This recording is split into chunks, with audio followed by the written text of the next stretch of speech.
गौतम बुद्ध की मृत्यु, जिसे महापरिनिर्वाण कहा जाता है, एक गहन धार्मिक और ऐतिहासिक घटना थी।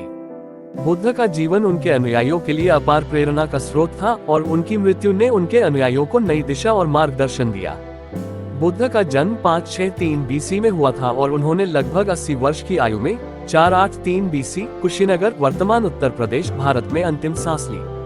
बुद्ध ने अपने जीवन के अंतिम वर्षों में व्यापक रूप से यात्रा की। उनके अंतिम दिनों की शुरुआत उस समय हुई जब वे कुशीनगर पहुंचे, जहां उन्होंने अपने शिष्यों के साथ विश्राम किया। इस दौरान उन्हें चुन नामक एक श्रद्धालु द्वारा भोजन का निमंत्रण दिया गया, जिसे बुद्ध ने स्वीकार किया।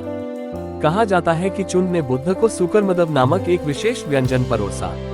हालांकि ये स्पष्ट नहीं है कि यह व्यंजन क्या था, लेकिन इसे बुद्ध के लिए उनके जीवन का अंतिम भोजन माना जाता है। इसके बाद बुद्ध को गंभीर पेट दर्द और बीमारी का सामना करना पड़ा।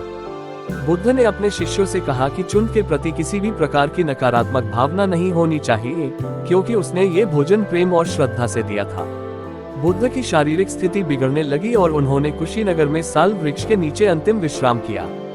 वहां पर बुद्ध ने महापरिनिर्वाण प्राप्त किया, जो बौद्ध धर्म के अनुसार अंतिम अवस्था है, जिसमें आत्मा संसार के सभी बंधनों से मुक्त हो जाती है और पुनर्जन्म के चक्र से छुटकारा पा लेती है। बुद्ध ने मृत्यु से पहले अपने शिष्यों को अंतिम उपदेश दिए, जिसमें उन्होंने अपने अनुयायियों को ये सलाह दी कि वे किसी भी बाहरी शक्ति या व्यक्ति पर निर्भर न रहें। उन्होंने कहा, अपने दीपक स्वयं बनो, जिसका अर्थ था कि प्रत्येक व्यक्ति को अपने आत्मज्ञान की दिशा में कार्य करना चाहिए और अपने भीतर शांति की खोज करनी चाहिए। गौतम बुद्ध की मृत्यु के बाद उनके अनुयायियों ने उनके शरीर का अंतिम संस्कार किया और उनकी अस्थियों को विभाजित करके कई स्तूपों में रखा गया। ये स्तूप आज भी बौद्ध धर्म के अनुयायियों के लिए तीर्थ स्थल है और धार्मिक दृष्टिकोण से अत्यंत महत्वपूर्ण माने जाते हैं। कुशीनगर, जहां बुद्ध ने अपना महापरिनिर्वाण प्राप्त किया, आज भी बौद्ध धर्म के लिए एक प्रमुख तीर्थ स्थल है। बुद्ध की मृत्यु को उनके अनुयायियों ने शोक की घटना के रूप में नहीं देखा, बल्कि इसे एक महत्वपूर्ण धार्मिक और आध्यात्मिक उपलब्धि के रूप में माना। महापरिनिर्वाण ने बौद्ध धर्म के अनुयायियों को दिखाया कि जीवन और मृत्यु केवल एक प्रक्रिया है और इस प्रक्रिया से परे जाकर ही सच्ची मुक्ति प्राप्त की जा सकती है।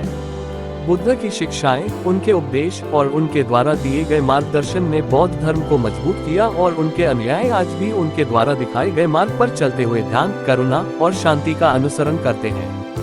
गौतम बुद्ध की मृत्यु और उनके जीवन के अंतिम क्षण हमें ये सिखाते हैं कि सच्ची मुक्ति और शांति हमारे भीतर है और इसे प्राप्त करने के लिए आत्मनिर्भरता, ध्यान और करुणा का पालन करना चाहिए। बुद्ध के जीवन और उनकी मृत्यु ने बौद्ध धर्म को सदियों तक जीवंत बनाए रखा और उनकी शिक्षाएं आज भी लाखों लोगों को प्रेरित करती हैं।